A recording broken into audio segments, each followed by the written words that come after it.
എന്തൊരു കാര്യമുണ്ടെങ്കിലും മുഖത്ത് നോക്കി പറയാമായിരുന്ന കാപട്യമോ കള്ളമോ ഒന്നും ഒരു കൈമുതലാക്കി വെക്കാത്തൊരു നല്ലൊരു മനുഷ്യസ്നേഹിയായിരുന്നു പിണറായി വിജയൻ. എന്നാൽ ഈ പറയുന്ന വി.ഡി. സതീശന്റെ മുതൽക്കൂട്ട് എന്താണ്? കള്ളത്തരം മാത്രമാണ്. വാ തുറന്നാൽ ചോറ് കഴിക്കാനും കള്ളം പറയാനും മാത്രമാണ് ഇയാൾ വാ തുറക്കുന്നത്. അതല്ലാതെ വേറെ ഒരു കാര്യം ചെയ്യാൻ ഇയാൾക്ക് അറിയത്തുമില്ല. അറിയുകയല്ലെന്നല്ല, ചെയ്യാനുള്ളൊരു കഴിവുമില്ല. എന്തൊരു കഷ്ടമാണല്ലേ.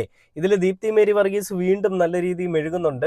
സ്മൃതി പരുത്തിക്കുരു കഴിഞ്ഞ ദിവസം ഡോക്ടർ അരുൺകുമാറിന്റെ മുന്നിൽ വെച്ചിട്ട് എന്തിനാണ് പിണറായി വിജയൻ ഇത്ര രോഷം കൊള്ളുന്നതെന്നൊക്കെ ചോദിക്കുകയുണ്ടായി. അപ്പോൾ അതിന് ഈ പറയുന്ന അരുൺകുമാർ പറയുകയുണ്ടായ ഒരു കാര്യം, ഈ ഇ.ഡിയുടെ പേപ്പറിൽ പിണറായി വിജയൻ മുഖ്യമന്ത്രിയായിരുന്ന പിണറായി വിജയന്റെ മകൾ എന്ന് പറഞ്ഞുകൊണ്ട് മെൻഷൻ ചെയ്തിട്ടുണ്ടെന്നാണ് പറയുന്നത്. അവിടെ അങ്ങനെ ഒരു മെൻഷൻ ചെയ്യേണ്ട ആവശ്യകതയൊന്നുമില്ല. അച്ഛന്റെ പേരോ അല്ല അമ്മയുടെ പേരോ മെൻഷൻ ചെയ്യേണ്ട ആവശ്യമില്ല. നിങ്ങൾക്ക് ആരുടെയെങ്കിലും മേലൊരു കംപ്ലൈന്റ് ഉണ്ടെങ്കിൽ അയാളുടെ വീട്ടിലേക്ക് പോവുക, അല്ലെ അയാളുടെ പേര് വെച്ചുകൊണ്ട് കംപ്ലൈന്റ് അല്ലെ ഒരു പരാതി ഒരു പേപ്പറിൽ എഴുതിക്കൊണ്ട് പോവുക.